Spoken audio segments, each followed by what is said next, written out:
And we're back after a few weeks off. We are back with a podcast about movies. Myself, Jacob Barber, Yeah. and Austin Howell. Austin, how's it going? Oh man, I'm doing good, man. Glad to see you're back and in good spirits, I hope. And yeah, we're gonna get back into talking about some movies. And yeah, what a better topic than what we're gonna talk about tonight? We're gonna talk some sequels, right, Jacob? and We are. So let's yeah, get ready to talk about The Dark Knight and and Terminator 2 and Godfather 2 and Aliens and yeah. no, no, we're not talking. No, we're gonna talk about the movies. Again, we've kind of structured the show kind of unintentionally, but it's kind of turning into that way where we want to like recommend stuff, keep things positive, maybe things that we want people to give a second look or check out for the first time. And yeah, we're going to talk about maybe sequels that don't get talked about a lot, or maybe deserve some love, or just ones that we really like that we just want to talk about and shed a and put a little focus on. So that's what we're going to do tonight. Yeah, and so there's really no structure here. We're just gonna each just go back No. and forth, talk about a movie and Mm-hmm. that we feel doesn't get enough love. So why don't you Yeah. kick? Let's just jump into it, and why don't you kick us off? Oh, you want me to kick? Okay, I'll kick us off. So, I'll see which one I want to talk about first. I'll kind of check them off as I go on the list. Okay, I'll get one I talk about a lot out of the way first, so that way we can get into the other ones later. So, I mentioned this one. If anybody watched myself and Henry ranking the Alien versus Predator movies, I talk about this movie a lot. But just because I Mhm. feel like it deserves a second look, and I'm talking about Predator 2. So I Yeah, am a big fan of Predator 2, which again I'm getting it first out of the way, so I don't talk too much about it. And we'll get into other things. But if you want to see my extended thoughts, go watch Let's Rank Stuff Alien versus Predator, and you'll see my extended thoughts on it. But I just think this movie, at the time, if you go to look it up on Rotten Tomatoes or something, or IMDb or whatever, it's kind of low on people's radars. But and coming off of Predator, when you start up here at a gold standard, of like an '80s action movie. Anytime you're going to attempt a sequel, especially without Arnold, without your star, you're going to try something different. You're going to do it in the big city, kind of the Home Alone format, if you will. Home Alone 1, Home Alone 2 in the big city, Gremlins 2 in the city. It's kind of a typical format, especially in the early '90s.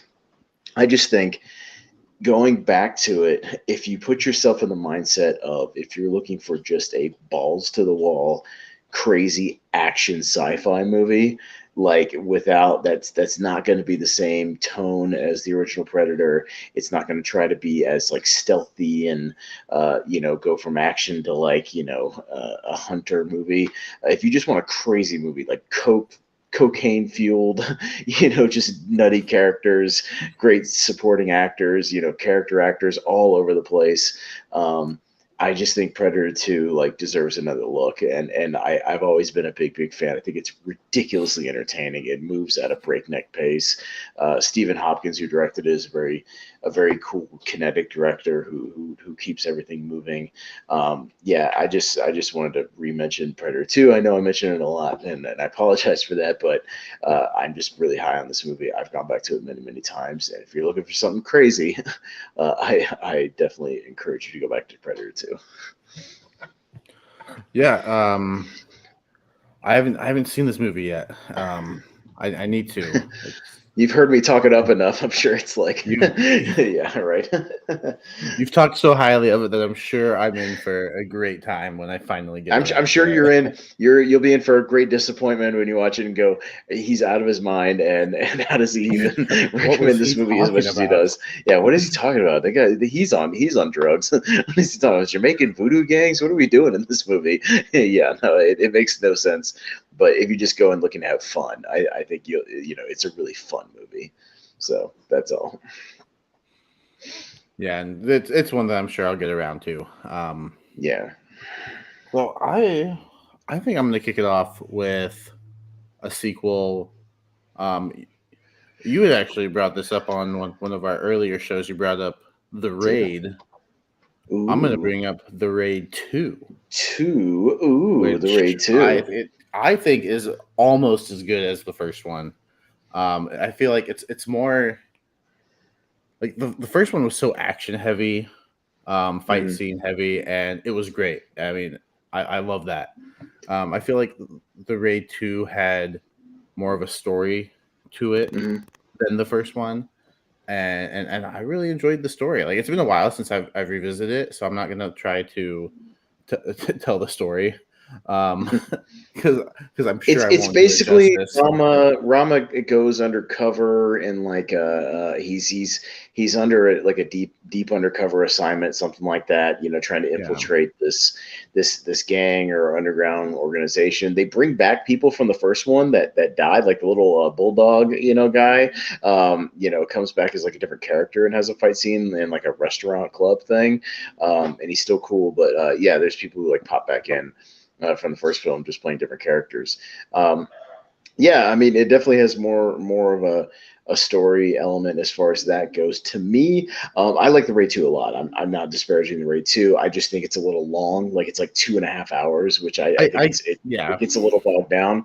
I think they do a little too much story, if that makes sense. Like, they get a little too wrapped up in it to where I don't think it's as interesting as they think it is.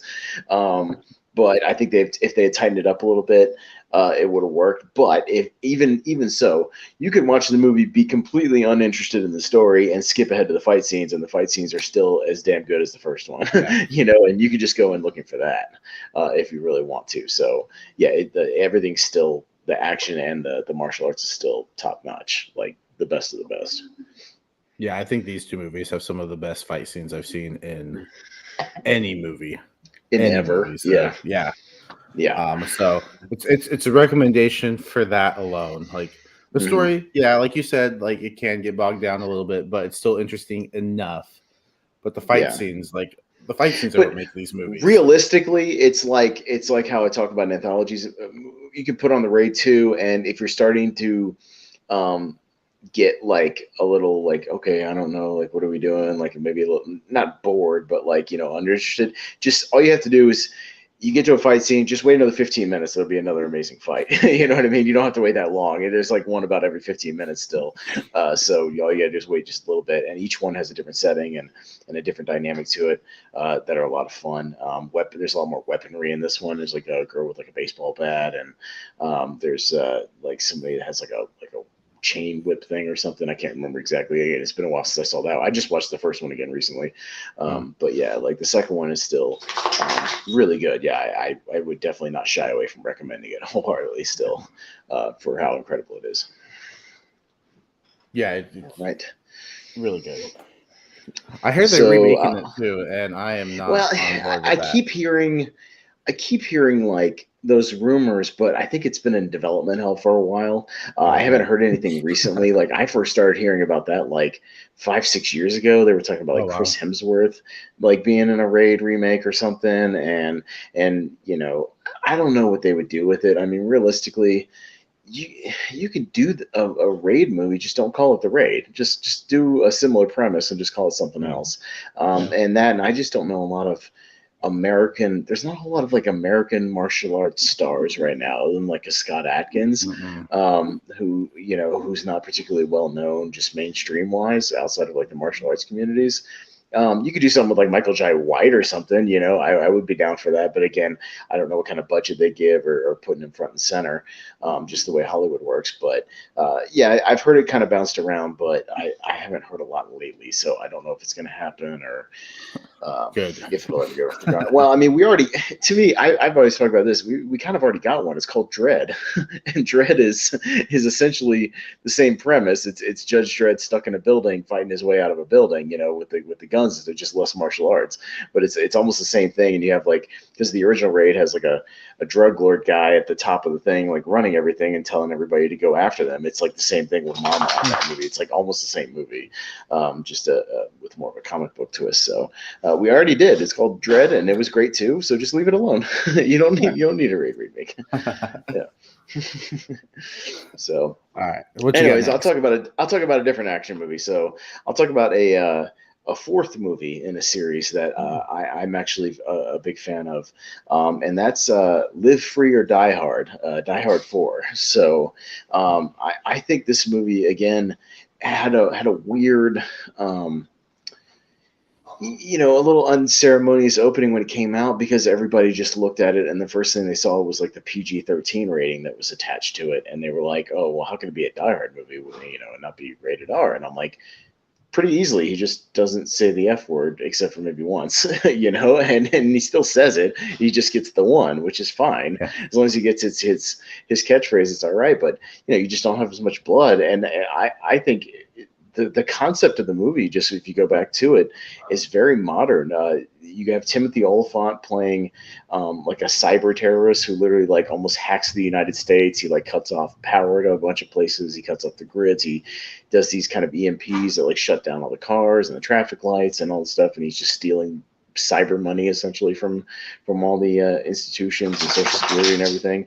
And it's John McClane versus technology, which we hadn't really seen in the first three movies. So it's like the old kind of boomer guy, versus technology, So I mean, to put it bluntly, and it's the guy who doesn't get what's going on, but that's where you bring in Justin Long in the movie, who kind of plays his sort of sidekick, a computer hacker, and he's really great in the movie. They have really good chemistry, like it's something fresh that we hadn't seen, and I think the action sequences are actually quite spectacular, especially near the end. There's a bit where he's driving a semi while getting chased by like a fighter jet. It's really crazy going up a bridge and it's getting blown up and it's all over the place. Like they don't hold back as far as the action goes, and some good hand to hand stuff. Still doing his thing.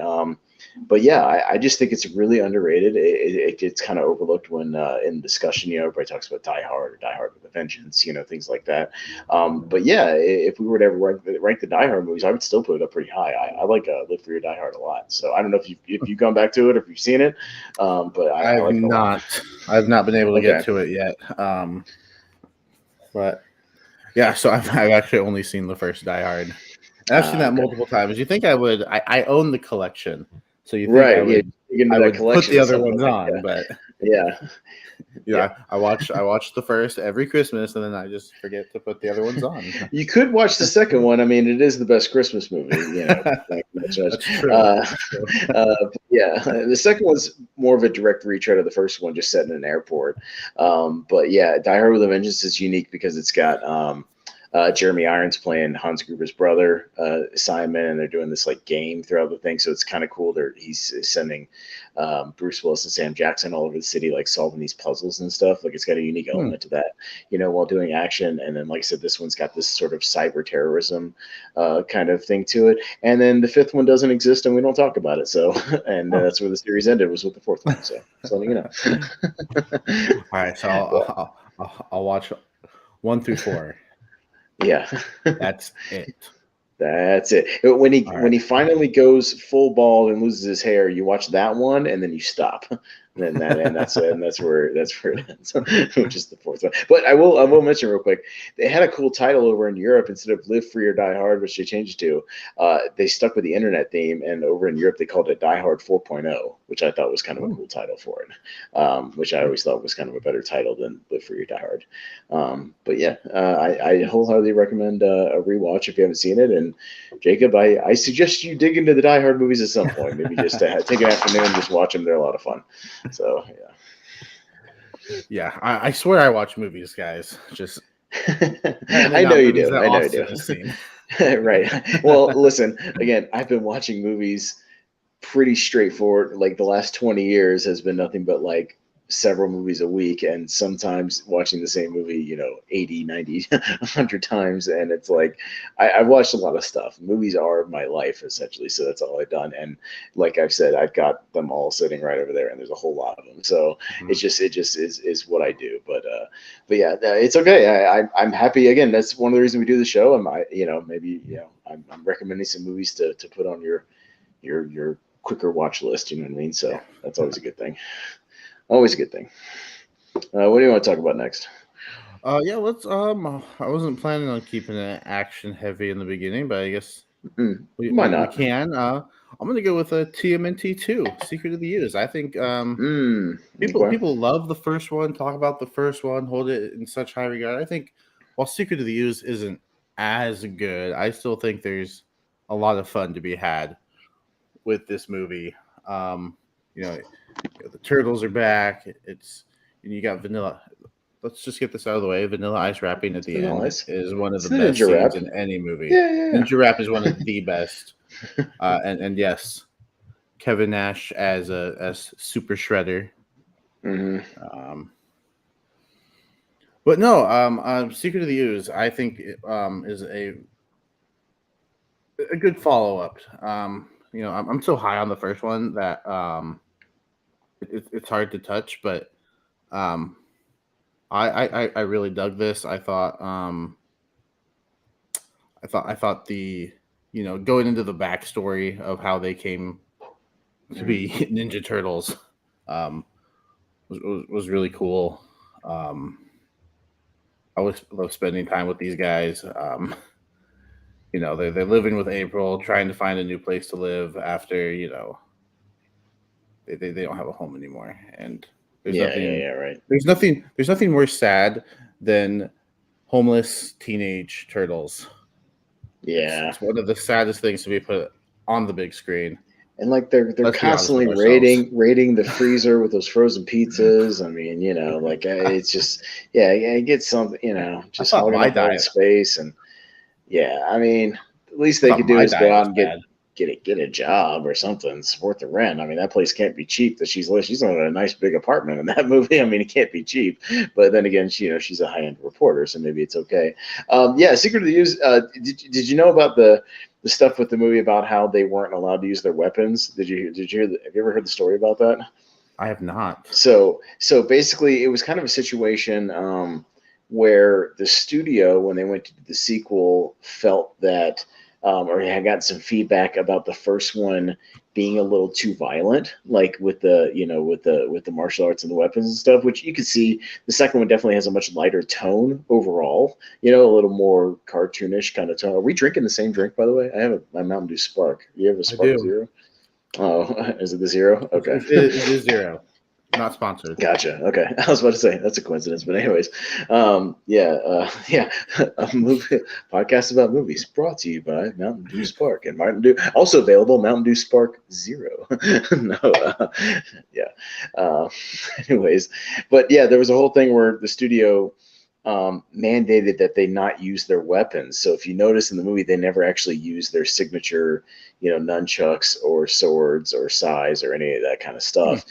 Particularly if you remember the opening scene, with Kino fighting the guys and the turtles kind of coming in and save the day, they're like using the toys around the environment. They're using like more of the environmental stuff and just straight up hand to hand combat. That was a studio mandate where they said they had to kind of lighten up the tone. They had to lighten up the violence a little bit. So they still have the fight scenes, but that's why you get a scene where they're fighting the foot in a club, but they're like breakdance fighting, with the foot in the club. They're doing spin moves, they're flipping all over the place, doing cartwheels, while Ninja Rap is playing in the background. That was a studio thing. So if the movie feels different, it's because of that. But it is more kid friendly. It is more kind of in tune with the original cartoon, not as dark. So if you're a comic book fan, the first one is more in tune with like the darkness of the comic books, and then if you're like more of a Teenage Mutant Ninja Turtles '80s cartoon fan, I definitely think Secret of the Ooze is like more up your alley. But yeah, I enjoy both for what they are. Yeah, I still, even with the inclusion of not Bebop and not Rocksteady, it's which I still don't understand that choice, but yeah, Tokar and Razor, whatever they're called. Yeah. It's still fun, and you still get the chemistry and the nice pace, and it's still 90 minutes, flies by, and it's a lot of fun. I still like it. It's a fun little sequel. It's definitely better than the third one. I can't recommend the third one, like at all. No. Yeah, and fun fact, we mentioned him earlier. Michael Jai White makes an uncredited cameo as an audience man that hangs out with Kino. Oh, okay. Well, there you go. Man was still working even back then. Yeah, that dude's been around for a while. Like I know he's in his 50s now, but he's been around for a minute. Yeah, so that's a good pick. I like before we move on. on, Yeah. no, it's not Jordan.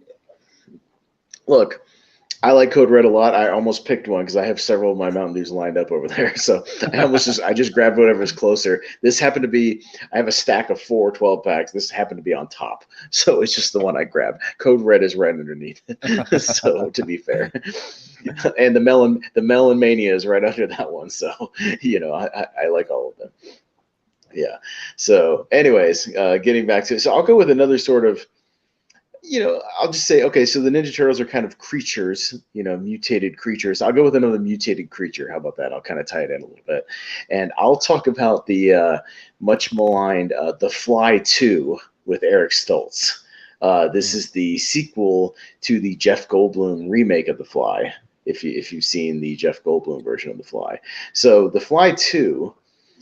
it stars Eric Stoltz, who was not Marty McFly, famously, after a couple weeks of filming, but he was also in Pulp Fiction and Mask and a lot of things. So, but yeah, he's basically he's the son of Jeff Goldblum. So it's basically picks up where they left off, where Gina Davis was actually pregnant with his baby, and they have little Eric Stoltz, but he's got a thing where he grows up fast. Like he physically grows up fast, but he still has like a child mentality because of the weird DNA stuff. So he's got like that shortened lifespan, kind of like a real fly does, how they only live for like really, a couple weeks, something like that, or a couple months, things like that. So by the day they get into my house. Yeah, right. And so he grows up in this research facility because they've got him just locked down in a facility, kind of studying him, just doing all kinds of tests on him, things like that. And Daphne Zuniga is in the movie from Spaceballs, if you remember. She's a princess Spaceballs. But yeah, she's kind of becomes like a love interest, which again is kind of a weird dynamic because he's still technically a kid in like a grown up's body, sort of a thing. But regardless, anyways, but the main reason why I would recommend it, and the movie itself can't touch the first one. I'm not trying to say that at all. Again, this is more just about movies that I think deserve a rewatch for a different reason. I think there's some really disturbing stuff in this movie, like some really good creature designs. They throughout the movie, this research thing, they show how they've been morphing insects and dogs and stuff. So you get these like weird mutated creatures that you feel bad for, like sitting around this research facility. When Eric Stoltz physically becomes a fly later, kind of spoiler alert, but Jeff Goldblum becomes one in the first one.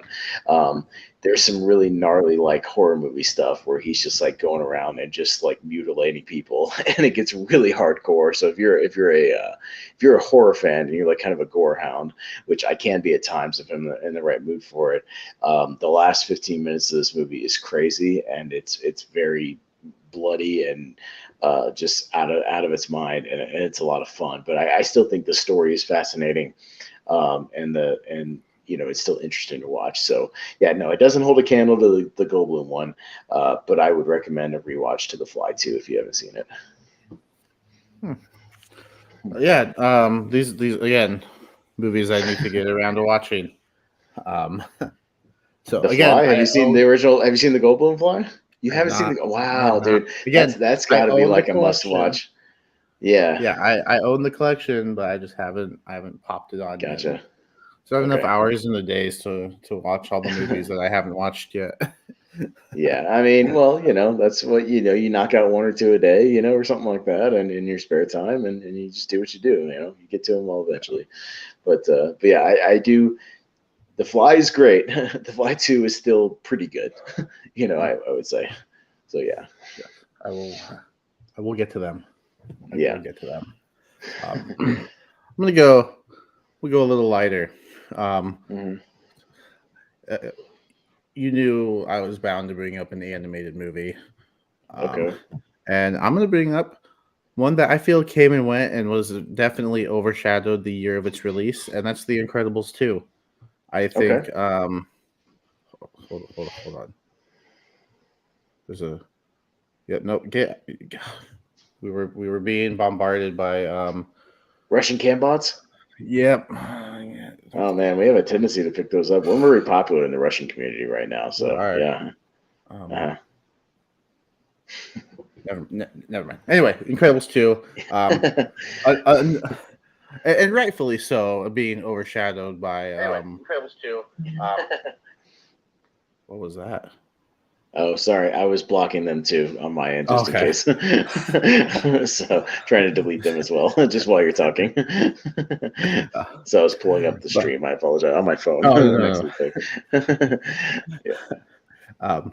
But yeah, overshadowed and rightfully so because Into the Spider Verse was fantastic. But yeah, no, The Incredibles too. I love that it picked up right where the first one left off. Um, Hmm. and um, sure, it was like 14 years after, and it felt like a weird Yeah. decision, but I still enjoyed it. And it just like seamlessly transitioned into the story that they wanted to tell in this movie. Um, and I liked that it was almost the same movie, um, just with the roles reversed. Like mom's front and center now, and she's being Yeah. asked to, um, go out on these missions, and um, dad staying home and being the stay-at-home dad, and um, I think his interactions with Dash about math are hilarious. Math is math. Yeah, and all the Uh, Common Core stuff and all yeah, that. Yeah, all that stuff's a lot of why fun. would you change math? Yeah, right. Um, which is Yeah, a statement that I have said myself now. Um, right. but I think it shows the family life. I think it shows it in a really good way. It's not showed in a way to fit the story. Like that could be realistic. Like this is actually Mm, how family life can be. Um, sure, the villain twist could have been seen coming, but mm, for me personally, I was okay with it. I still enjoyed the movie. I had a really good theater experience with this movie. My theater was packed with families, mhm, and um, just hearing the kids' reactions to the movie was really really cool. And mhm. it helped my experience with the movie. Um, but I feel like this is just one that came and went. Like it came out, and then Spider Verse came out, Right. and Yeah. like that was Yeah. the animated movie of the year, Hmm. and rightfully so. I'm not gonna discredit Into the Spider Verse at all. I love that movie. I'm really high on it. When we do tournament fights again for my favorite movies, that movie Sure, will sure. be making an appearance. um, Yeah. but The Incredibles too. I thought it was really good. I thought it was fantastic. So I think it's one of Pixar's. I have it in the upper half when it comes to Pixar, and Mm, I think people should give it a rewatch if they haven't. Like it's one that y- I feel, yeah, it came and went, and yeah. Well, and I think part of that is goes to the, like you touched on for a second, the gap between the first and second ones, which I never understood why they took so long to make a sequel to that one. I mean, they made three Cars movies pretty much in the same span that they took to make a sequel to this one, and even was it even Finding Dory like before that, or was that after Incredible? I no, can't remember. Finding Dory was Um, before Monsters yeah, University was and it's just, before. yeah, Monster University. You make all these sequels, to the other ones, but the one that both kids and adults like, and the one that people always praised as like it's one of the great superhero movies just in general. A great Fantastic Four type movie, just good action, good chemistry, great villain with Jason Lee doing the voice in that one. Yeah, I never understood why it took 14 years to make this. Maybe it was them just coming up with the right story at the right time. Um, I remember there being a weird message before I saw the movie where it was like this thing with Sam Jackson and Holly Hunter and all them being like, "Thank you guys so much for coming to see Incredibles 2" or something. Like, do you remember this at all? Did you have this? And it was like this message. It was almost saying like, it didn't quite say it, but it was almost like, we apologize for taking 14 years to make this movie, but thank you for coming and sticking with us and actually seeing it, this long. So yeah, it definitely felt like a Avatar 2 situation, which we still Mhm. haven't gotten Avatar 2, but how long it's been, since the first one on that one, and why that movie, Avatar 2 should have already came out like 8-9 years ago, and I feel like Incredibles 2 should have come out like maybe 2008, 2009, and I think it could have been even more successful and made more of a splash, like you were talking about, rather than coming out 14 years later. I just think had you still caught the kids who saw that when they were kids, and now like you're doing it 14 years later, these kids are adults now. I mean, the kids who saw it when they were 5, 6 years old are literally in college now or whatever, college age. So it's a whole different dynamic. So maybe they're just not as interested anymore. So I think they should have caught Lightning in the Battle. Don't get me wrong, it's still a good sequel. I did enjoy. I haven't gone back to it since the theater, but I do remember liking it. But yeah, I go back to the original one just a little bit more. But yeah, I'm due for a rewatch on that one, and yeah, I agree that like it's still high quality. I think it just kind of got lost in the shuffle where Pixar lately has been making so much more stuff than they used to. There used to be like a year or two gap in between each Pixar movie, and now there's what 2 or 3 a year sometimes, to where I think they get Sometimes, lost in the yeah. shuffle. There's like Onward and Soul and all, yeah, it's to where I can't even keep up with them anymore, to be honest. Like which one's Pixar, which one's not. But yeah, it used to be more of an event thing than it is now, so I think it kind of got lost. But yeah, I mean, it's still that's a good pick because yeah, even though it was a big Pixar movie, that's still an overlooked movie. Yeah, it's a good pick. Yeah. All right, so I'll go with not necessarily a family movie, but I'll go with a young adult movie. How about that? A YA movie, oddly enough. I'll go with a YA movie. And I'm actually a big fan of the Maze Runner movies. I think those movies are pretty great. And they're they've been overlooked in the era of the Divergent, Twilight, kind of movies. But the Maze Runner Scorch Trials, which is the second one, I think is particularly really well done. It's kind of got this post-apocalyptic desert, like Mad Max kind of feel to it, just with like younger people. And it's got like a thing where the people who are out there have been transformed into these sort of I Am Legend zombie vampire kind of people, sort of thing. It's kind of dark for a YA thing, but it's like a straight up really good action movie, and I really like the whole cast of the movie, the ensemble. The main kid's name like Dylan something. I'm kind of blanking on his name. Dylan O'Brien. I just had to look it up real quick. He's got a lot of charisma. He's really great. He makes a good leading man. And what I like about these movies, Jacob, there's no love story, which is why I love the Maze Runner movies. There's no corny cornball love story. The main girl in the movies gets introduced in the first movie in the last like 10, 15 minutes. So she's like not even really in it. She gets kind of chucked up the elevator, last minute. The second movie, they start to go that direction, but then she like turns on them, so it doesn't become a love story. So it's interesting, and then she's like working for the big company that's like trying to kill them after they escape. So it completely falls apart. There's no sappy love story, which to me bogs down some of those Twilight movies and some of that nonsense. Yeah. But I just think the whole trilogy. As I'll praise the third one too, the Death Cure, when they have to kind of raid this sort of Hunger Games like fortified city, and get in there and get this like cure thing that they have. I just think the whole thing's a really good action saga, and it's a really strong dystopian sci-fi movie just in general, the whole series. So I just want to show some love for the Maze Runner movies, especially those sequels. I think they're really, really good, and they build off of a great original premise. Again, a franchise that I have not watched. I don't know what it was.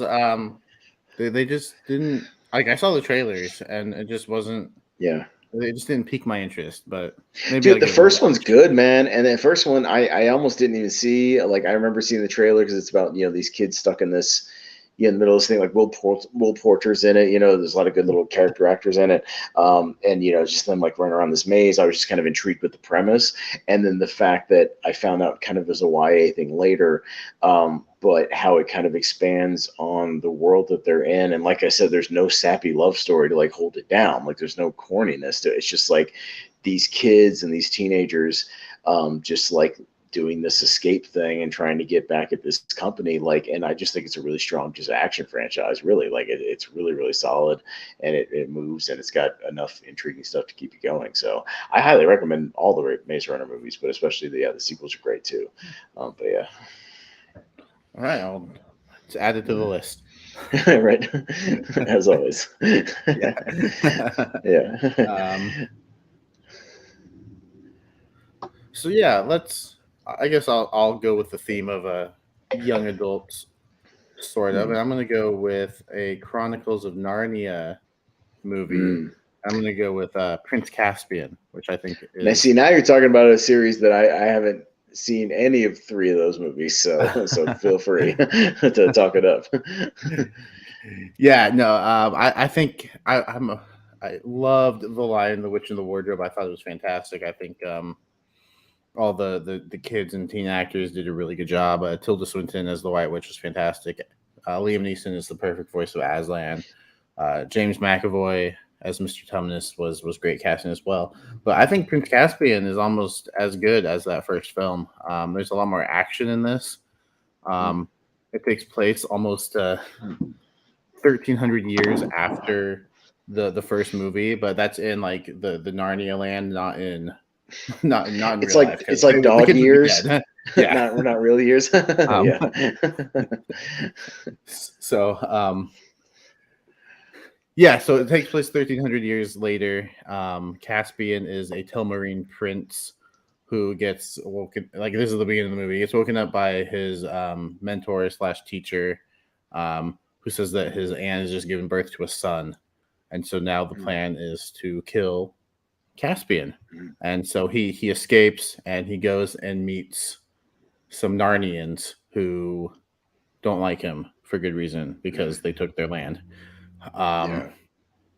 And then you go to the real world in England. I'm pretty sure they live in England. Don't quote me on that. I think it's actually said in the movie where they're from. But they get transferred back to the world, and they have to they meet up and they come up with a plan. And that's all I'm going to say because you haven't seen the movie. It's full of really good action. There's some good sword fighting scenes in this movie. The creature designs are all really cool. It's got Peter Dinklage in it. If that, so that should sell anyone right there. Right. Um, It does me. I'm yeah. down to watch Peter Dinklage movies. Yeah, sure. Why not? Peter Dinklage. Warwick Davis is in this movie. I'm looking up the cast now. Tilda Swinton has a cameo. Who else? Eddie Izzard is the voice of Reepicheep, who is Okay. like basically a pirate mouse. Okay. So I like pirate mice. Yeah, those are cool. Peter Dinklage is a cynical red dwarf. I'm reading their like character descriptions now just to really Isn't really that what he sell the plays movie. on Game of Thrones? A cynical red dwarf, essentially. I have never seen it, so Yeah, right. I don't know. But yeah, fun fact about this movie, real quick. The guy who plays Caspian, Ben Barnes, almost like he should feel lucky that he got the role because Andrew Garfield actually auditioned for the role, but was passed up because he wasn't handsome enough. Oh. So Okay. I don't know what that means. Pretty sure lots of teenage girls at the time would have disagreed. Disagree, But right? Yeah.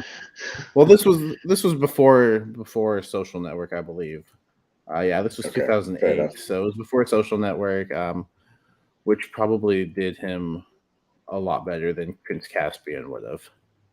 Yeah, no, I think as much as that, he would have been a part of a major franchise at the time. Yeah, had he not done Social Network and gotten, awards show kind of consideration, I don't think he won anything, but he got a lot of attention for that movie because he's really great. Yeah, that's the movie that really got him Spider-Man. So I think he ultimately made a correct decision. But yeah, it's one of those what if things. Had he done that, would we have had a different Amazing Spider-Man? Who knows? Right. In one of those what if scenarios. But yeah, that's a series I've been meaning to get to. at some point, I'm kind of waiting because Henry and I over on our Let's Rank stuff, we're coming up with new ways to kind of do these smaller franchises because, these ones that have like three movies, like that Chronicles of Narnia type thing, Hmm. but it's, kind of boring to just rank like three movies. So we've been doing these versus things. So we were coming up with a whole bunch of ideas, and that's one of the ones I had come up with. And I found the perfect one to cross it over with. When we do it, we were going to do Chronicles of Narnia versus Wizard of Oz. So it was going to be Okay. like, which makes sense because they're both like based on these fantasy books kind of taking place in Yeah. another land, another world, but like having like real life stuff on the other side.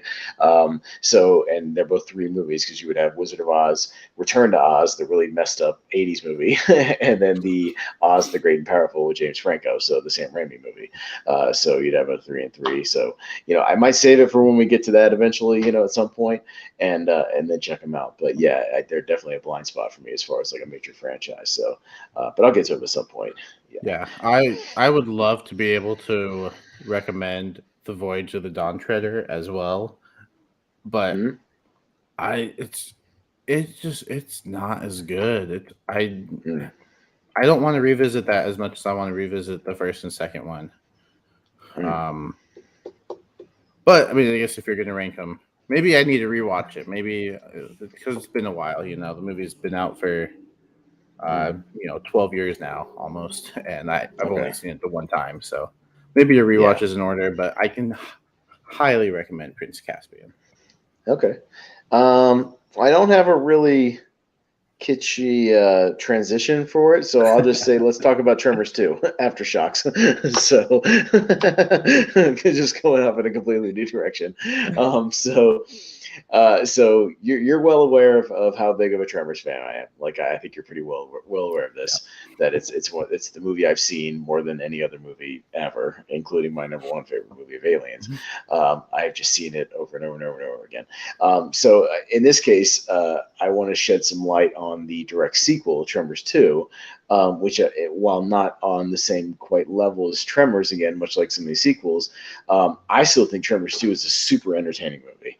And it's not quite on the same level, but it comes pretty close. Like if Tremors is an A, you know, or like an A plus for me, I think Tremors 2 is like a B plus A minus kind of a situation. Like still really, Okay. really good.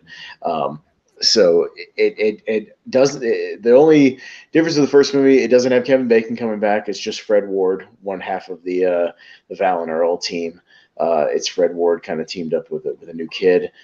They go down to Mexico to deal with a graboid situation down there, and with this Mexican oil company, they're having problems with graboids kind of invading their oil fields, and they have to go deal with it and eventually get a little over the head. They call Bert, the Michael Gross character, to come in and assist them as well. And that's when we first get the transition from the graboids to shriekers, like these little kind of miniature versions that run around on two legs like big chickens. They're kind of like big graboid chickens that can sense heat. But it does what a good sequel should do, which is bring you back to the first one, still play around with those elements that you like, but introduce something new, do something a little bit different. And in this case, doing the transition of the graboid to the shriekers, introducing a new creature element, a new problem, a new dynamic for them to solve. And yeah, it's still just a really fast paced, super entertaining movie, like 95 minutes, you're in and out. Just still the same humor, still the same cool action, and still actually really good creature work, even for a sequel that had a very limited theatrical run.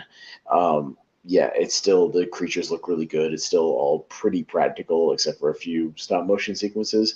But yeah, I just want to recommend the direct sequel Tremors 2. I think is still a lot of fun. The same side of Tremors. All right. Yeah. Tremors is one that I still need to watch. We are doing Right. a Redux episode from one that we did a while back where we uh, shared our favorite movie from every year we've been alive, and Tremors was your pick for, is that 90? 1990, yeah. And then Yeah. Okay. this sequel was in 96, so it took a little while for them to get to a Mhm. sequel, but yeah, it's 96. Again, a collection that I own that I will be putting on Mm, very soon. So gotcha, man. No, that's cool. But yeah, I like Tremors too. I like the whole franchise, really, to be honest. I think each one brings a different element.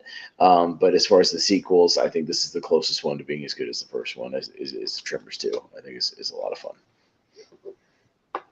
So there you go. All right.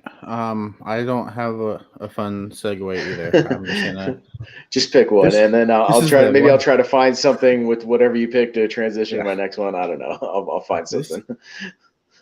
this is a very recent movie that was not well received, and I don't know why. It was a horror follow up, Halloween Kills. I thought Halloween Kills was fantastic, and I don't I love understand the hate it's getting. I loved Halloween Kills, bro. To Yeah, be honest, I thought it was super fun. Like it's stupid, but boy, is it just like a balls to the wall, just horror slasher movie where they just do not give a fuck in this no, movie, and they just don't care. Like Michael Myers is a straight savage in that movie, dude. He kills Halloween Mhm. kills in this Emphasis movie. on kills. On kill. There's a Um, lot of kills in this movie. It's a bloodbath. But yeah, no, go ahead. It's your picks. You talk about it. But I'm in agreement with you. I'll just say that while you talk. So no, like I yeah, don't. yeah. Yeah, I don't really have anything to say. Like it's not very. I don't think it's very plot heavy, but it's called Halloween Kills, and I got what I wanted out of a movie called Halloween Kills. Yeah, he Um, goes on a I rampage and he kills a lot and just yeah, about everybody he comes across. So yes, like I yeah. don't understand the criticism of they didn't show enough of Laurie Strode and Jamie Lee Curtis. I'm like, well, she kind of needed to be in the hospital after what She's still happened to her. fresh off of So a giant stab wound on her abdomen, and she can't just recover magically 2 hours later. That's one thing they got right, right is when she does try to stand up and go into the hallway, she gets about halfway down the hallway and re-tears her stitches and her staples, which obviously she would, walking around because it's not properly healed and has to be, go back to the room and heal that, get re-stapled. So yeah, no, it's real. It's like she's not going to go out and fight Michael Myers no, when she's clearly not 100%, not even close. It's just not going to happen. So that's why you have uh, oh my god, I went blank on his name from Breakfast Club, Anthony Michael Hall. Yeah, you have yeah, that stuff with the mob, and he's got the mob element in this one. The evil dies tonight stuff, and yeah, it gets a little silly, with all them, chanting it in the hospital and kind of going over the top with it. But I think it makes for a really fun climax where they all kind of surround him in the streets and are beating the hell out of him, like just them hunting him down. Which, to be fair, they tackled that same concept in Halloween 4. The Return of Michael Myers back in the day, back in '88. mhm. They had this like redneck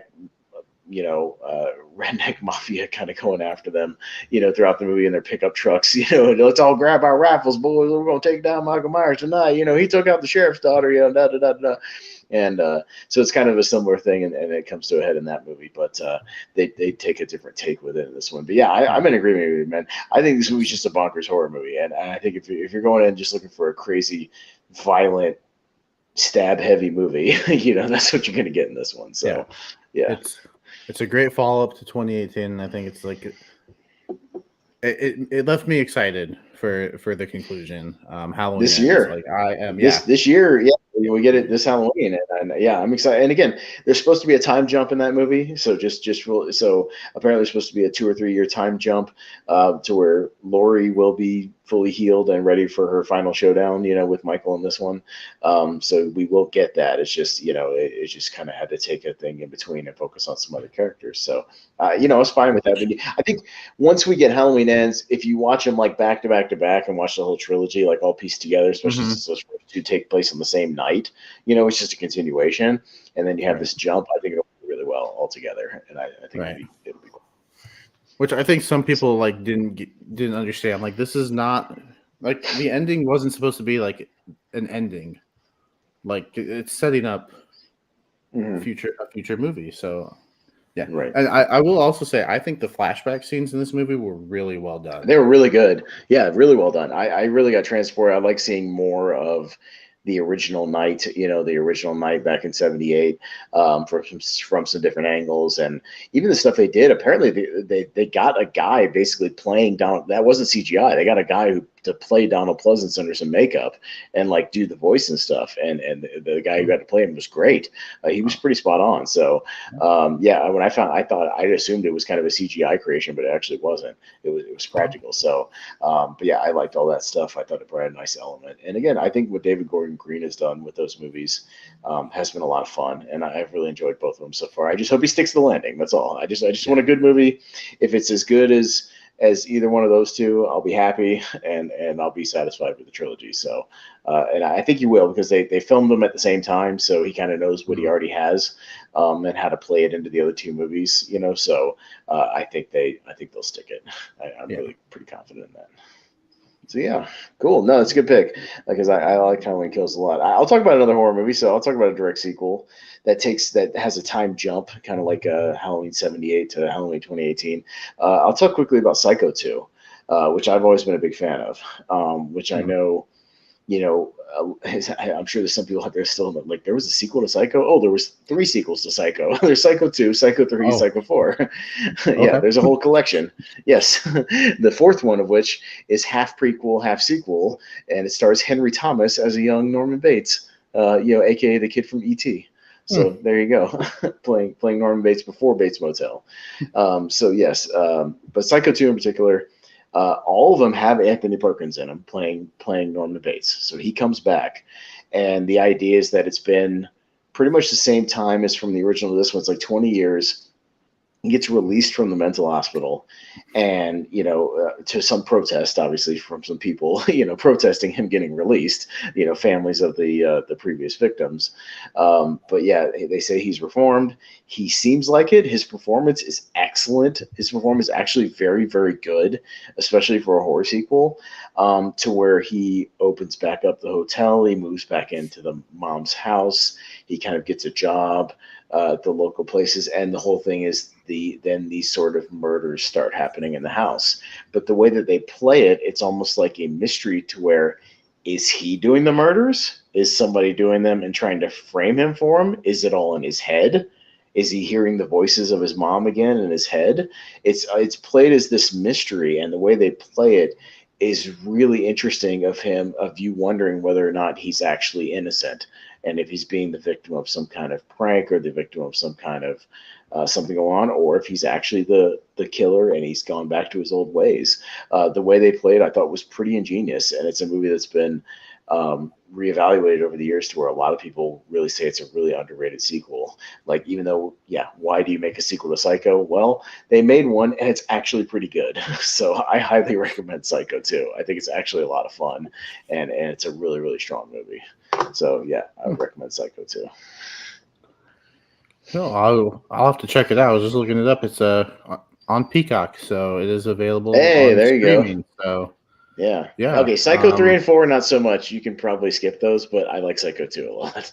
So I'll just say that. I have seen I've seen all of them, but yeah, the third one is like direct to video or something, and then Psycho 4 is like Anthony Perkins is in it, but he's like telling the prequel story on like a radio show, and it's flashing back to Henry Thomas playing young Norman Bates and all that. So it's not as good either. So, but yeah, but Psycho 2, I highly recommend. It's really good. Add that to my watch list, because I love Psycho. I think Psycho is nearly a perfect horror movie. No, and again, this one, it's not Psycho's up here, you know what I mean? But like Psycho 2 is like here. It's really good. Not bad. And but it's a whole different movie. I mean, you're comparing a masterpiece to like a really good movie. I just say the way they do it is pretty ingenious, and I think you get really wrapped up in it. So it's not just him, like, he immediately gets out and starts killing people. It's like they're playing it like he's innocent, like he's something's going on in his head, or he's being screwed with, or whatever. It's a lot of fun. I really enjoy the angle they came up with. Well, you know what? I'm gonna keep horror going. Okay. I'm gonna go with Creep 2. Okay. The found footage movies, Creep 1 and 2, yeah, creepy movies. Yeah, it's 3 years after the first one. So Mark Duplass's character, who wrote the movie with the director Patrick Bryce.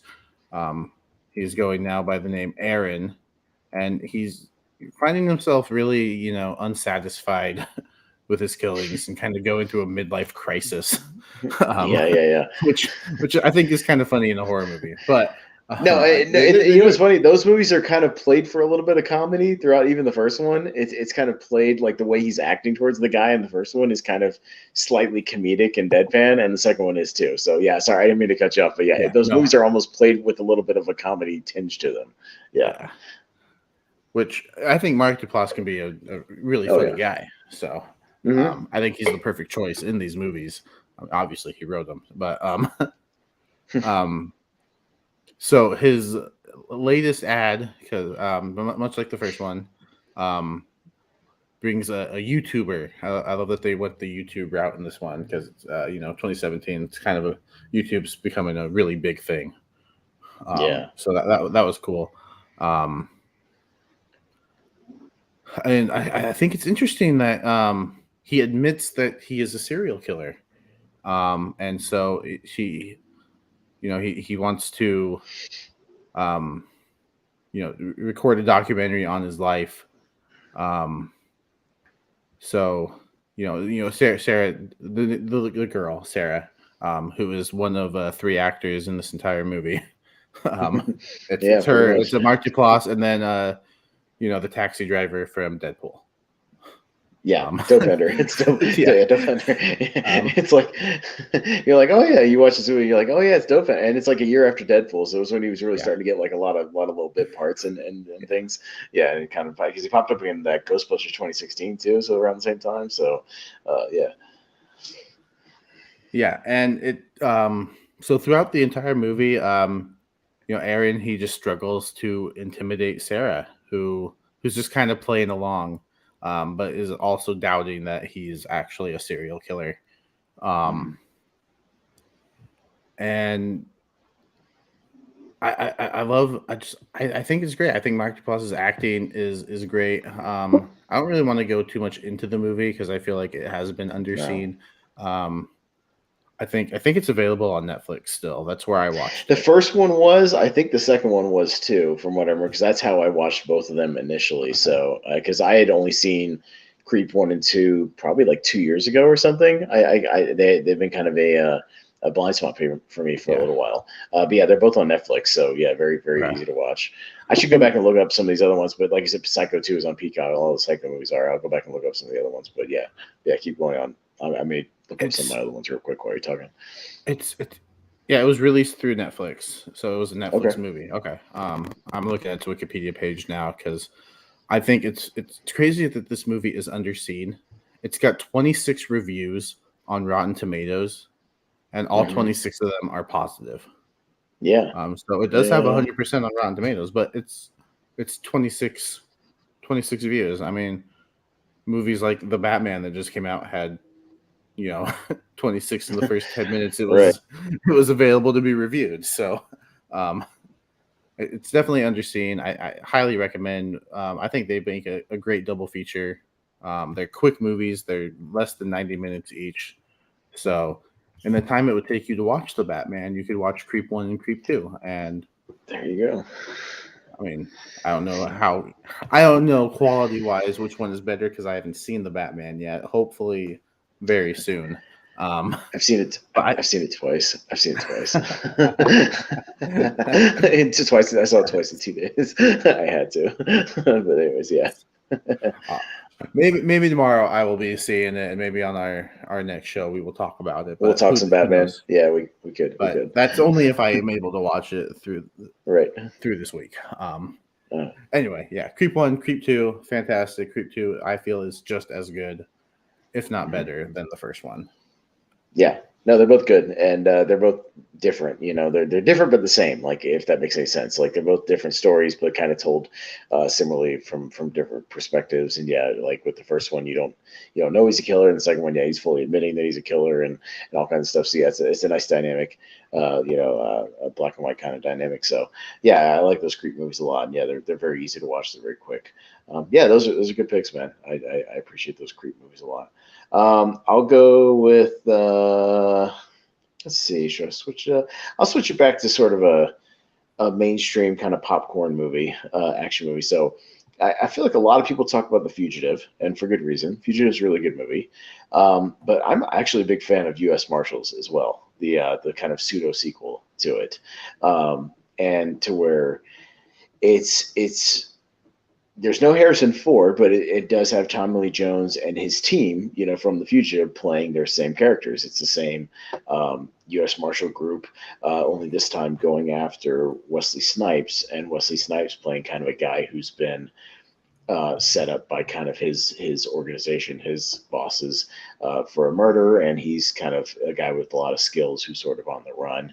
And it's a similar dynamic to where Tommy Lee Jones and his crew are kind of chasing him for a while for most of the movie, and then they sort of start to see that dude's been kind of dropping clues that he's innocent, and dropping things to where they sort of start helping him prove that he's innocent while still trying to catch him at the same time. So it's still trying to be that sort of thing. But it's got a big thing I'm a fan of in movies, especially '90s movies. Got a big plane crash at the beginning, which I'm a big fan of, and a really well done one.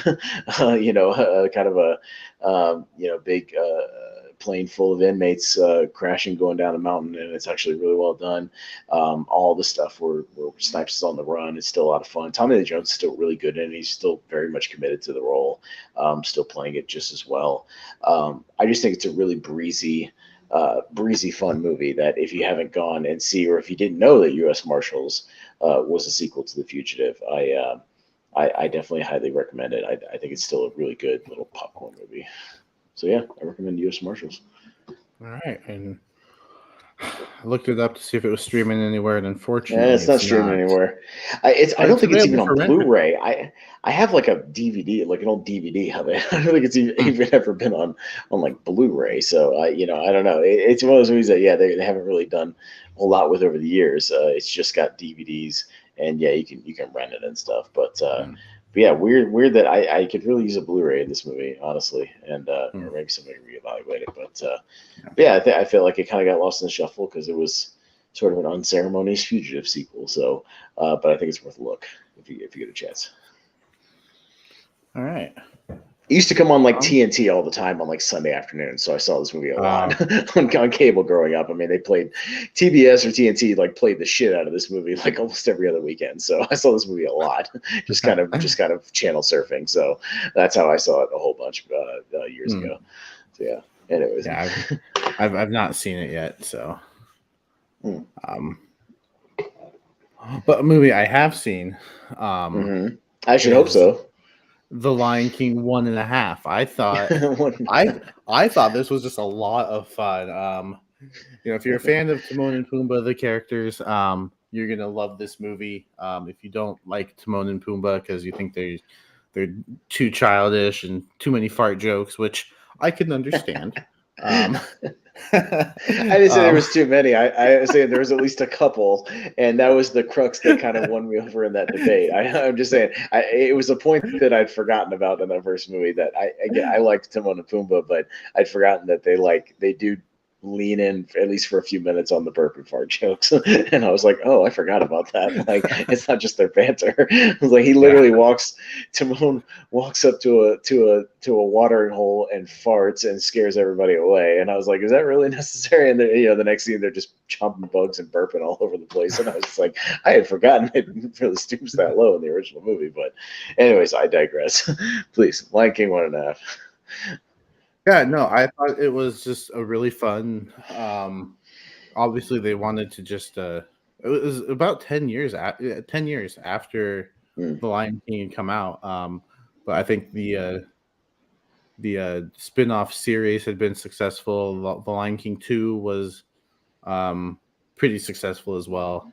Um, And so I just thought it was a fun a fun way to tell the story from Timon and Pumbaa's perspective. Um, Mm. the songs that were introduced are a lot of fun. I think Nathan Lane and Ernie Sabella as the voices are still really good. They got most I of can't the believe they actually got. I can't believe they actually got Matthew Broderick back as Simba. That's surprising for like a direct DVD movie that they got like at least the bigger stars. yeah. You know. I'm not sure if because I'm looking at the cast now and it's most of them. Matthew Broderick, Cheech Marin, Whoopi Goldberg. It's showing all them. I'm not sure if they came back and re-recorded or if they were just using Hmm. footage that they already had. But if they were able to get it back, good for them for coming back for this project. Yeah, yeah, Because, yeah. um, yeah, I think it's just a really fun way of seeing the story from their perspective. I think Hmm. some of the songs are fun. The song in particular, I have to look it up because I don't know the title off the top of my head. It's one of the Hmm. earlier songs. The oh yeah, Digatana, the Digatana dance. I think it's just a lot of fun. That scene is a lot of fun. Um, I wouldn't know. I haven't seen Lion King 1.5. I would not yeah, know. it's Surprisingly. um, so apparently they were going to do a Lion King 3, Hmm. but I guess this was the Lion King 3. It was Okay. been renamed the Lion King 1.5. Okay. That's the thing. When you Google search the Lion King 3, it just immediately brings up Lion King 1.5. So I think that's a that's a tell. So you know, um, that's what it was supposed to be. yeah, but really not much Apparently, to okay, say. okay. Apparently in Europe, it's called the Lion King 3 colon Hakuna Matata. So, and over here, it's called the Lion King 1.5. I don't know why, but yeah, apparently that's so that I guess the Lion King 3 Hakuna Matata kind of makes more sense since the movie's like you said centered on more Timon and Pumbaa as kind of the focus. That makes a lot more sense to me. But okay, so apparently overseas it is, and just over here they just retitled it for whatever reason 1.5 because Lion King 1.5 doesn't exactly roll off the tongue. Hey, did you see Lion King 1.5? I'm like, what are you talking about, you weirdo? Did I see 1.5 movies? I'm like, what? No, and according to the Wikipedia page, the majority of the original voice cast returned to reprise their roles. So Okay, maybe they did. fair All enough. right. Yeah, it starts off kind of a mystery science theater, sort of with them watching with Timon and Pumbaa sitting in the theater, um, watching The Lion King, Hmm. and then it goes it rewinds to kind of how they meet and how Timon is kind of an outcast, and then we just see the story from their perspective. And if that's your thing, then yeah, I mean, I understand that The Lion King is held in such high regards that this can kind of be off-putting for some people just because like we don't need Yeah. it, we don't need this, but I do think Hmm. it's fun enough. um so yeah, The Lion King 1.5 Well, streaming it's on on Disney Disney Plus. Plus. It's on Disney Plus. I'll probably never get around to it, to be honest. But I'm glad you're recommending it. Look, if I'm not too high on going to theaters watching animated movies that come out in theaters anymore, I don't think I'm ever going to go on Disney Plus and put on Lion King 1.5. I don't know. We'll see. Maybe eventually, if I'm doing laundry or something, I'll put it on for a few minutes and kind of check it out. But the Mystery Science Theater thing intrigues me because I'm a Mystery Science Theater fan. But that's It's interesting. just it's like the first 5 minutes of the movie. Okay, I'll It's watch not. the first 5 minutes and then I'll flip that off and see what that's all about. So sounds good. Okay, yeah. Again, I don't have a. Well, okay, I'll go to. So it was supposed to be the Lion King 3. I'll talk about a third movie in a series that actually was a 3. I'll talk about Terminator 3: Rise of the Machines, which I think is a pretty underrated little third film in the series, and what was initially pretty much supposed to be just a trilogy. Um, so yeah, no, I'm not saying it measures out to the first and second Terminators because those movies are like masterpieces back to back that I'm giant fans of. I'm just saying I think Terminator 3 is still a lot of fun. And I think it's still a pretty solid little action sci-fi movie.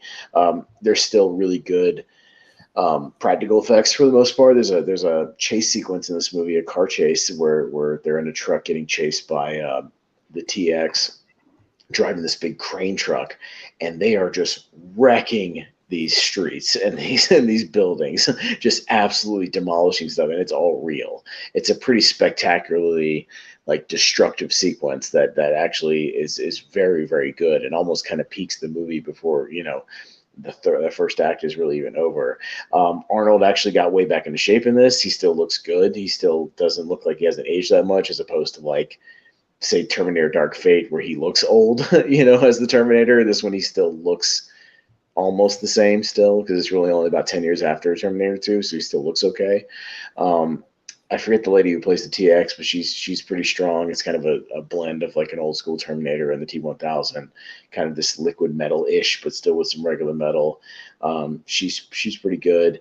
Yeah, and the guy who played John Connor. I'm trying to remember. Forgive me while I kind of Nick Stahl. pull it up. Yeah, Nick Stahl. Yeah, he's one of those odd actors that kind of he had like, I know he had some like drug problems and stuff like after this movie, so he kind of disappeared after this. But he's actually pretty solid as John Connor in the movie, I thought. Like, and Claire Danes is kind of along for the ride in this one. It kind of ends up being uh,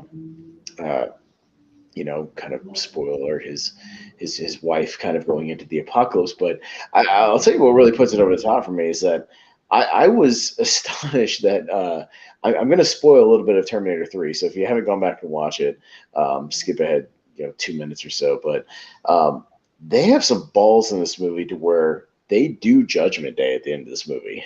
Like at the end of this movie, there's a whole ruse where they think the Terminator is sending them to a kind of safe place to like get away from something, or some kind of place where they're supposed to stop Judgment Day again from happening. It's kind of that same old plot. But what happens is the where they send them is literally just this like underground government bunker, and Judgment Day happens. The nukes launch all over the world, and you see it, and Judgment Day occurs.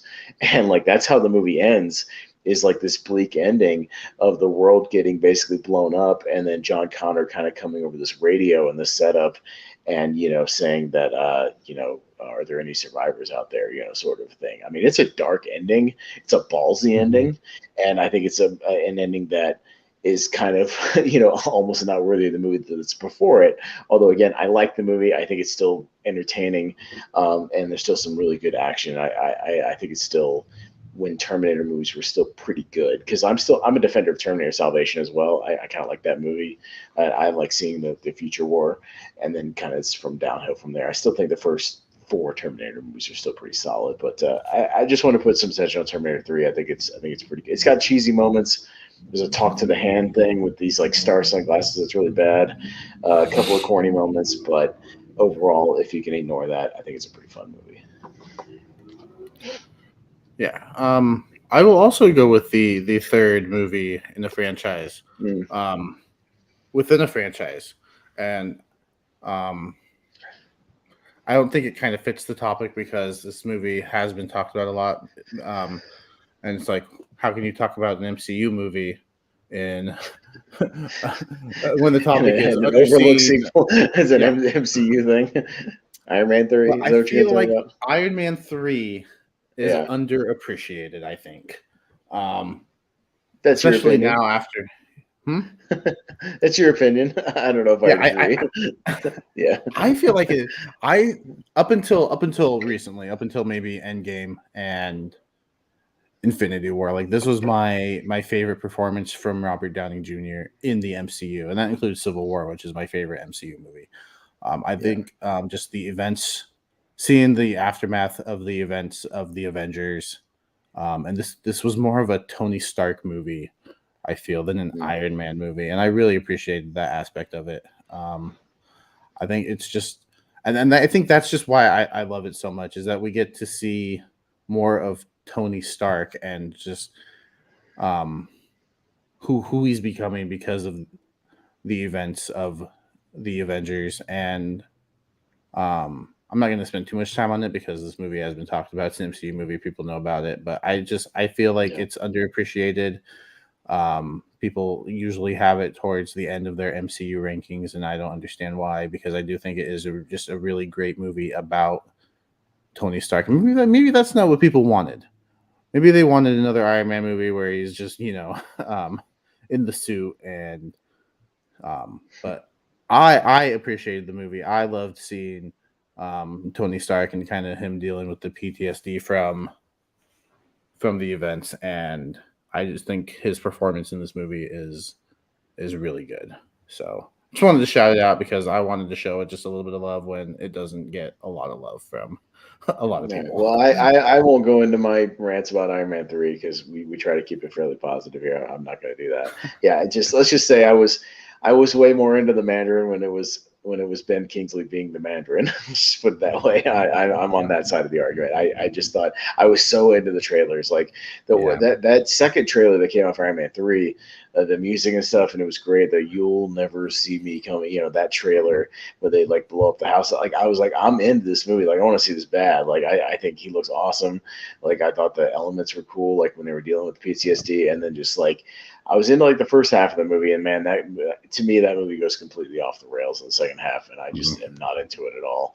That's just my Which opinion. I know there's people who disagree yeah, with it, but yeah, like I'm in that camp. I'll just mm, be honest. You know what I mean? I'm in that yeah, camp and as far as and that I goes.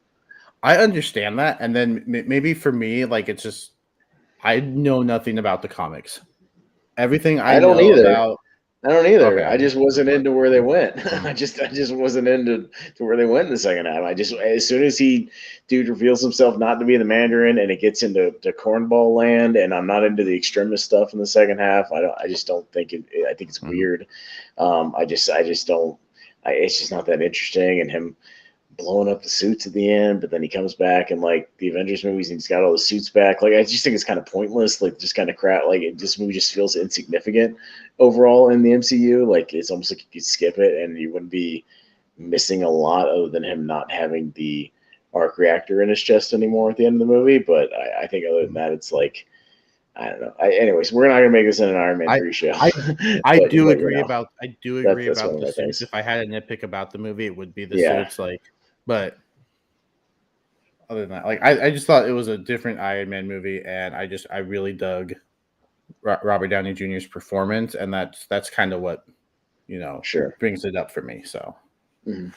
No, I got you, man. I get why some people like the movie. I'm just not as into it. right, But I understand.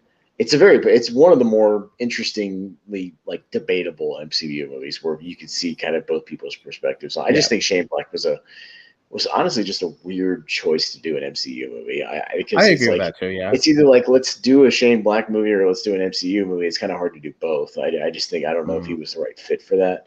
mm-hmm, I think he should just waited and done another movie with Robert Downey Jr. in between or something, just something like Kiss Kiss Bang Bang, just something in between. So yeah, that's just me. But yeah, so there you go. So yeah, okay. So I'll go with another kind of franchise sequel. I'll talk just not a lot because I know not a lot of people have probably seen it. I'll talk briefly about RoboCop 2, which is another just bonkers weird movie as far as where they actually go in the sequel, but while still being really entertaining. So the sequel was not directed by Paul Verhoeven, who did the first film and who did like Total Recall and all that kind of stuff. It was directed by Frank Miller, I believe, to where like, and I think it was written by it's the guy who wrote like the Monster Squad and stuff. It's like I'm sorry. It was directed by Irvin Kershner, who did Empire Strikes Back, directed RoboCop 2. I forgot about it, but Frank Miller wrote it, so I had part of it right. But yeah, it's a crazy movie. It's like four movies smashed into one. So it doesn't know exactly what it wants to be. It wants to be these four different movies that are completely different. It has these crazy storylines with like RoboCop getting this stuff implanted in him where he has to be like a good moral RoboCop, but it's like interfering with his object, like his other codes to where he's like telling people to stop smoking, but by doing it, he shoots the cigarette out of their hands, things like that, like it's goofy stuff like that, where he's like patrolling the streets, but doing things in the completely wrong way. Well, he's telling people not to curse, things like that. Just watch your language. Bad language makes for bad feelings, like weird sequences like that. He's trying to teach like lessons while he's arresting people. It's kind of funny. Like it's got this comedic element to it. So like that's one plot line in the movie. There's another plot line where it's like this 12-year-old kid running the drug business in the city called Nuke that you inject into your neck. It's really weird, but it's like a 12-year-old running the drugs. It's very strange. There's a guy named Kane, played by Tom Noonan, who was the bad guy in Last Action Hero, the Ripper guy. He's just a weird looking dude, anyways. But it's like he gets turned into like a crazy killer robot. Like his brain gets implanted into this robot, and he goes on a rampage. Like it's a very strange thing. Like it's so many different, just batshit crazy movies. But what I'll say is it's nowhere near the storytelling and the crispness of the first RoboCop, which is a pretty certified classic. But I will say, if you're looking for a off the wall, nutty sequel that will entertain the shit out of you, while still being crazy, but not in a.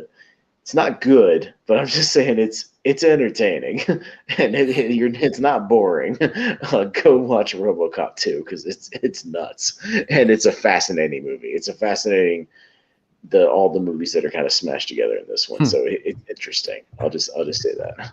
So I just wanted to talk about RoboCop 2 for a minute because it's bonkers, kind of like Predators 2. It's also 1990, by the way, same as Predator 2 and Tremors. Like, that was a crazy year for movies, like just bloody movies that are all over the place. So yeah, good crazy year for movies. Yeah, and I just looked it up. RoboCop 2 can be found on Tubi. Hey, Good old Tubi coming and through again. oh, and Prime, just regular old Prime. It's on there as well. So there you go. Yeah. Oh, is it? I missed that one. Yeah, Oh, yeah. I saw There it it on is. Yeah. Prime. So, yeah, Amazon Prime. Right. There you go. So yeah, but I don't know. Have you seen the first RoboCop? I can't remember. Yeah. Okay. I have. RoboCop 2.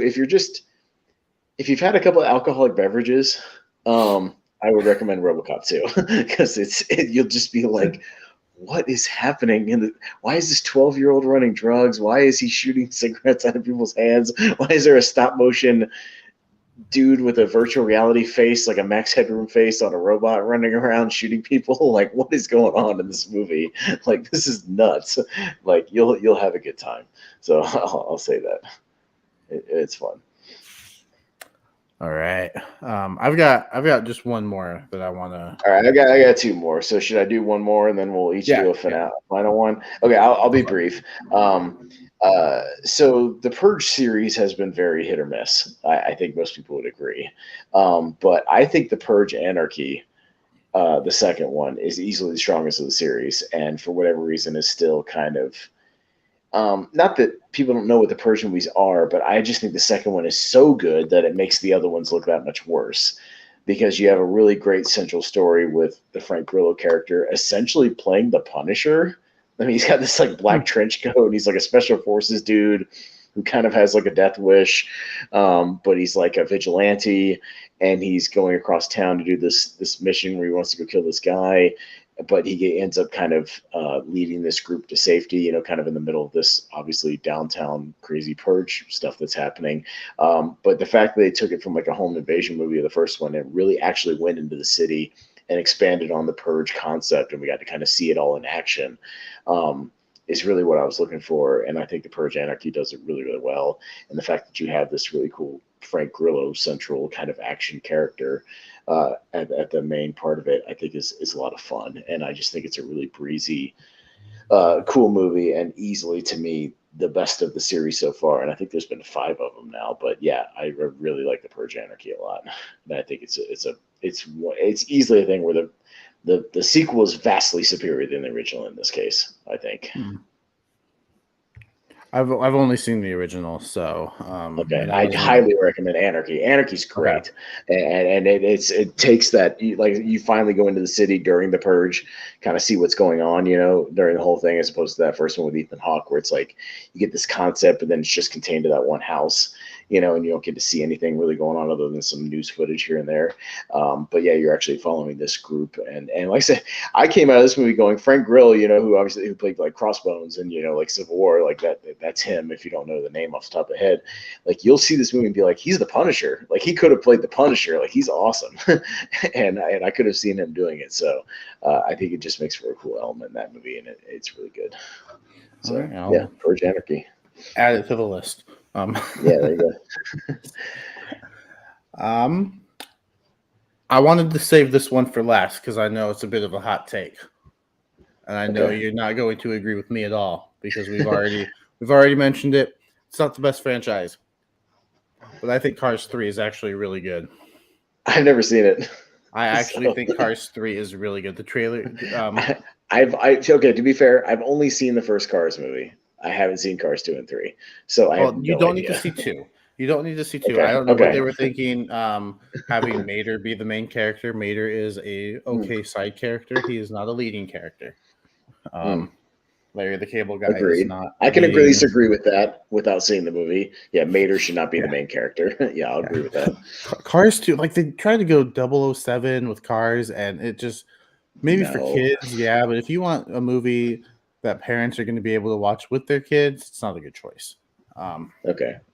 but Cars 3, I felt like they kind of had some um adult moments he suffers this was in the trailer Mm. he suffers that It's like car an accident, crash. right?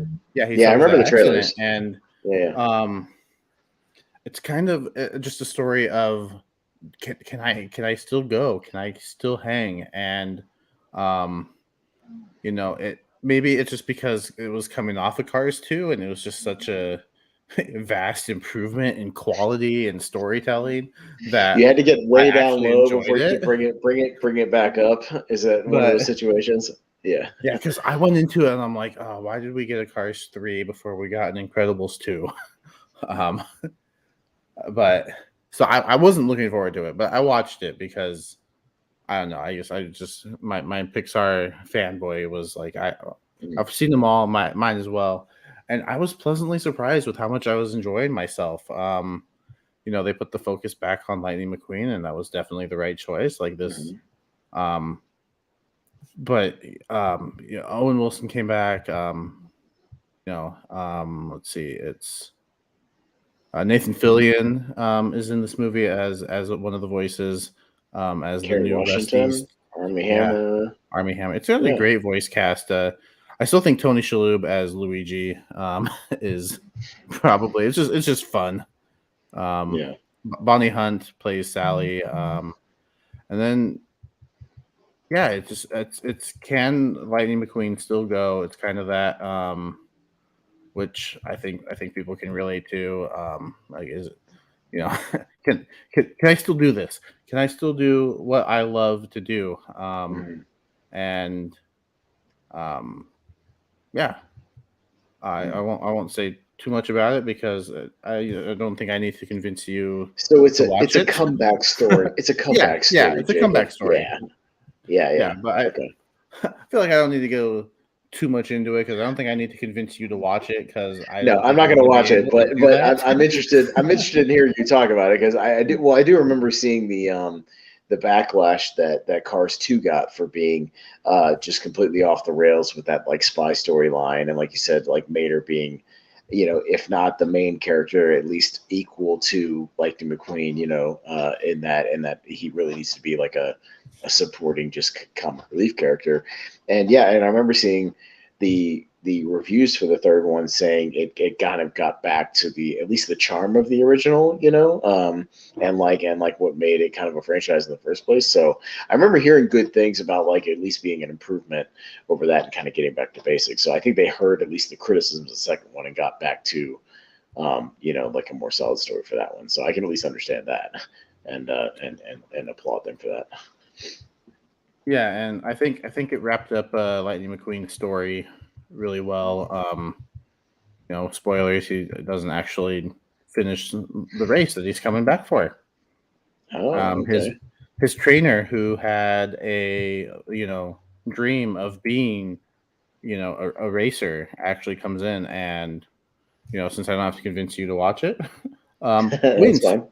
He wins, Hey, and it's just okay. it's so it's a comeback story, and while the comeback doesn't fully happen, it's the ending is nice. Kind of seeing Lightning McQueen come from who he was in that first movie to really thinking about others Mm, and not putting himself first all the time, and it's a good character arc in a mediocre series, and I think the finale is definitely the best.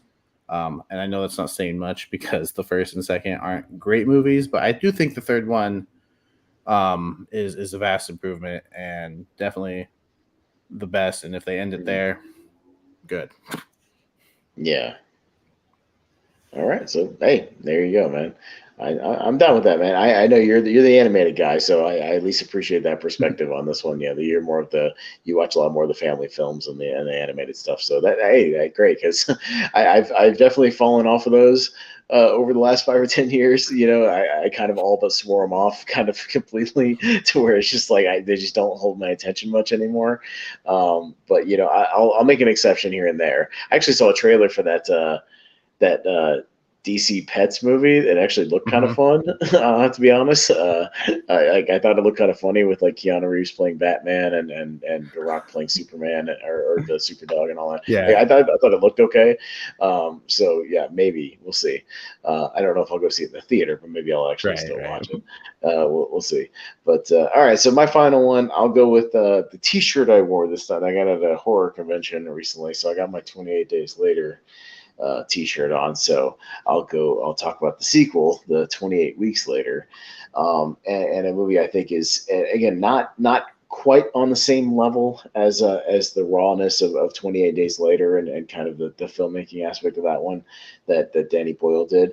But I still think 28 Weeks Later is a really entertaining, fun, crazy follow up. Like I think the opening sequence, and I know a lot of people talked about it, but the opening sequence of 28 Weeks Later, the horde, swarming on this farmhouse at the opening is so like crazy and legitimately scary and frightening. How quickly they take over this kind of serene, farm, kind of almost in the middle of nowhere, and how quickly it goes to shit, and just the sheer panic on everybody's faces, the decisions that the characters have to make. I want to say I don't want to spoil too much because I don't know if people have gone to watch this one, but it's kind of hard to tell. But yeah, just from right there, you're sucked back into this world, into the movie. From there, you get to see how the city of London has changed as they sort of are trying to get back to normal. They've got everybody quarantined in this certain area walled off of the city, trying to bring these families in to kind of start back as the rage people are kind of dying of starvation, because they're just running out of actual food to eat, and how it kind of starts back up again with, admittedly, a very stupid character decision that is made by somebody in the movie to restart the infection, but it does have one of the great panic scenes as far as like how quickly this thing can spread in the matter of literally seconds and like almost like under a minute in this one hallway when lights go out. It's a very crazy visceral scene. Really underrated cast. It's like 2007 before a lot of these people were famous. Idris Elba's in this movie. He's like a Oh, general in the military. Jeremy Renner is in it as like a sniper. One of the military guys that kind of ends up hooking up with the team. Rose Byrne, before she was famous, even before she was in like X-Men First Class and stuff, she's in there. Really solid like cast of characters, kind of before they really blew up, and it breezes by. I want to say it's like 90 minutes. I mean, it's very very fast. Like I said, just from that opening scene alone, you're hooked right in. The premise is kind of cool, and then once everything kind of goes to shit again, it's it jumps off even more. But yeah, it's an hour and 40 minutes, easy, and I still wish that at some point maybe they'll get to 28 months later. I know it's still always kind of every year or so somebody talks to Danny Boyle and goes, "Hey, 28 months later, will it ever happen? And it's like he's always kind of like, yeah, I got some ideas. I've been knocking around a few things. Maybe we'll get to it. And realistically, it might be too late for it at this time because we had 28 days in 2002 and this one in 2007. It was a kind of a nice space, but a nice follow up. And yeah, it's just been forever. So I mean, who knows if they'll ever actually get to it? But I'd still be down for that to see because it does kind of set up a sequel in the final shots. But yeah, it's on HBO Max if you've never actually gone back and seen it. Yeah, I don't know if you've seen 28 Days Later. I should hope Also, so. no, I haven't No, actually. okay, really, okay. I tell you what, if you want to have a legitimately like raw, visceral night of horror, turn off the lights, crank up the sound, watch 28 Days and 28 Weeks Later back to back, and you will have a hell of a night. I'll just say that. You will have an assault on your senses. I'll say that. So it's Okay. it's something. And they're both on HBO Max, so it's an easy Yeah. like I almost say probably one of those things where you could start the first one up and then when it's done, it'll probably auto recommend the sequel and you can just let Probably, it yeah. run.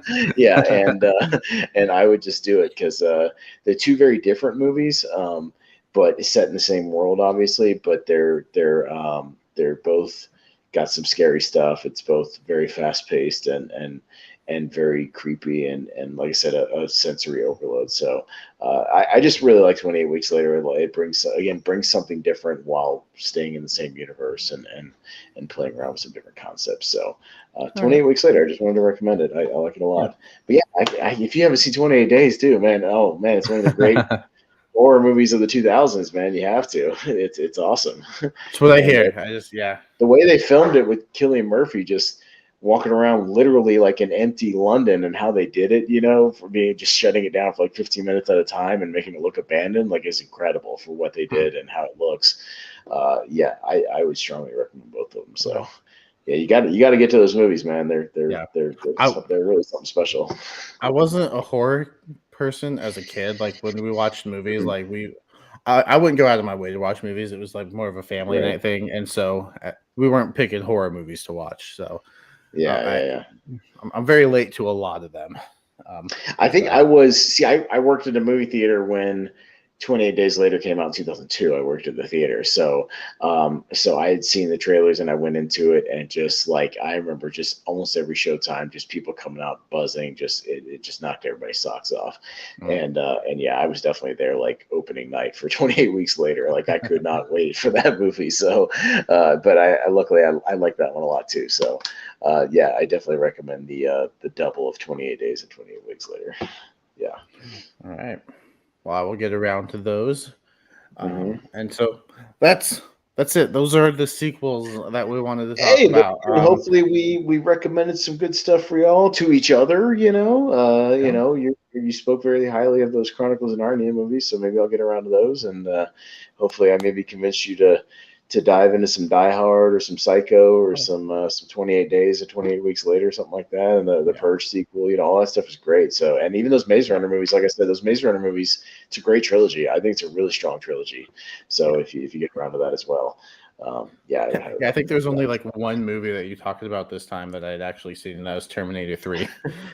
So Well, much like we've been kind of unintentionally making it. I just gave you 10 brand new kind of movies or concepts or ideas to dive into. So and ones we've never talked about before. So there you go. It just shows that there's thousands of movies out there, so I'm just chipping out them away just a little bit at a time. So yeah. So as far as next week goes, I guess we'll either come up with a topic, or if Jacob's seen the Batman by then, maybe we'll talk some Batman, and dive into yes. that next week.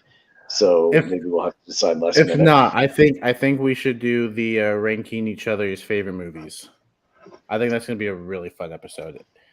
Each If other's you top 10. yeah, Okay. Okay. So we'll have that on standby. So if you see the Batman, we'll then talk obviously both. yes. All right, we'll talk the Batman and maybe Batman in general, maybe our history with the Batman movies, kind of maybe, Yeah. Your favorites or least favorites of that sort. We don't have to like rank the whole, all of just, maybe just your favorites, your least favorites, things like that.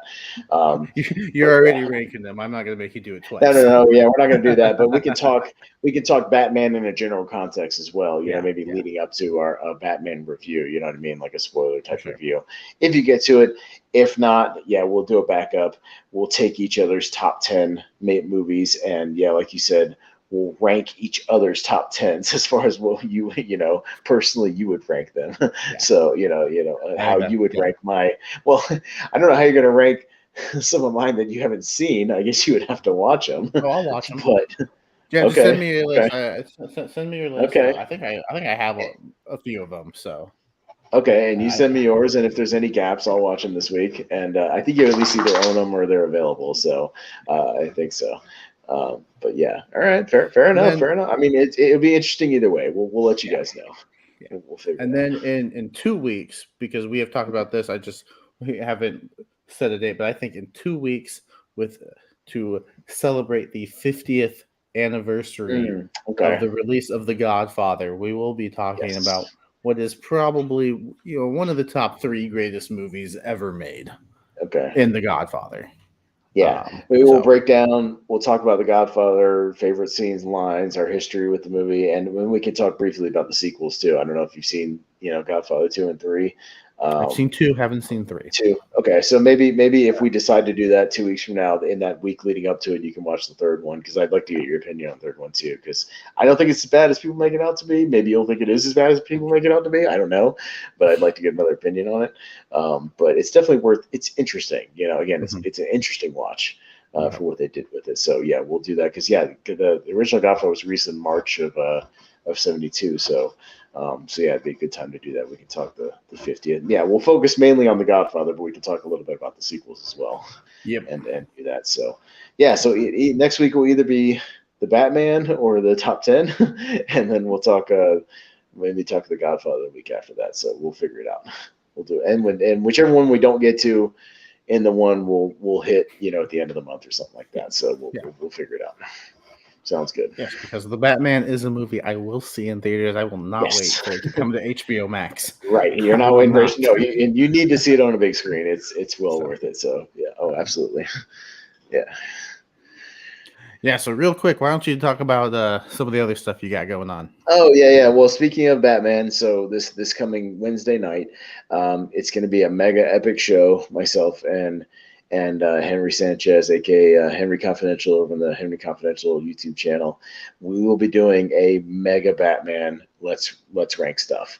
Essentially, so it's going to be the biggest thing we've tackled so far. We've done ones that have been 11 or 12 movies. Some of the filmography we just did Del Toro, which was like 11 movies.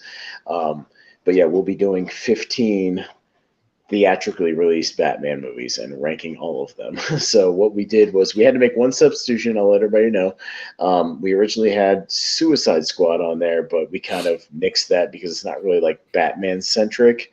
I mean, it's a theatrically released movie with Batman, but he's only in about a scene or two, really. About 5 minutes. So what we subbed it for was the Batman: The Killing Joke, which actually had like a Fathom Events release and made about $4 million at the box office, which is about the same as Mask of the Phantasm made when it came out back in '93. So to be fair, we subbed that out for that animated Killing Joke movie with Mark Hamill and Kevin Conroy. So Okay. so we subbed that out. So we thought that would be the 15th movie, but that also includes both versions of Justice League. So both the Joss Whedon version and the Snyder Cut will be completely separate. Spoiler alert So for number 15. well, there you go. Maybe. So maybe I kind of know where one of them definitely ends up. But yeah, all of them. So from Batman '66 all the way up to the Batman that just came out, we'll be doing a big mega ranking. So that's going to be a lot of fun. And of course, you can see both of us frequently on the Movie Hero Network, the network we're on right now, doing tier ranker fights and tournament fights on Tuesdays and Fridays and all kinds of stuff in between. So yeah. And Monday. Are you gonna do it Monday Returns. finally? It Finally? returns, a podcast about wrestling. Me and Jordan Yeah. Owens. We will be back on Monday. We'll kind of hit on some of the stuff we've missed in the month and a half since the Royal Well, like I Rumble. said, you guys can talk about the road to WrestleMania. You know what I mean? Just in general. So you can hit on the Royal Rumble, you can hit on the Elimination Chamber. Some of the goings on with Goldberg and Brock Lesnar and Roman Reigns, and the recent heel turns of some prominent characters. Mhm. Things like that. So I'm sure y'all can talk about that. And then you said you guys are both gonna watch the AEW Revolution pay per view, right? So Yes, I am on Sunday. excited. I have not ordered an AEW pay per view yet, but I am so excited for this one. I The card is watched I fantastic. watched the one last year where Adam Cole and Bryan Danielson debuted. I forget what the name of that one was, but I watched that one live. Mm. I don't think I'll watch this one live. I might order the replay if I hear very good things. So maybe I'll tune in and listen to you guys and Yeah. what you thought of it and let me know what you think. But yeah, it looked like a solid card. Yeah, Punk and MJF and a dog collar. You got Bryan Danielson Mhm. and who's John Bryan Moxley. Danielson and John Moxley. That'll be brutal. Those Yeah. guys are going to maul each other. Yeah, Eddie Kingston and Chris Jericho, I think, could be a really interesting match. Yeah, some good stuff on that card. The ladder match looks crazy, so yeah, a lot of Yeah. that stuff looks like a lot of So fun. So I will tune into you guys. Let me know what you think and whether you'd recommend or not recommend, and maybe I'll order the replay after that. But yeah, yeah, I so look that'll forward to be that. You guys will be getting back to business on there. Yeah, yeah, for that'll be sure. Monday at 11 Eastern, 8 Pacific, Mm. because over on Jordan's wrestling trivia channel, I will be doing some wrestling trivia. So tune in for Well, that. I'm I'll be pretty sure he's watching doing it the live now.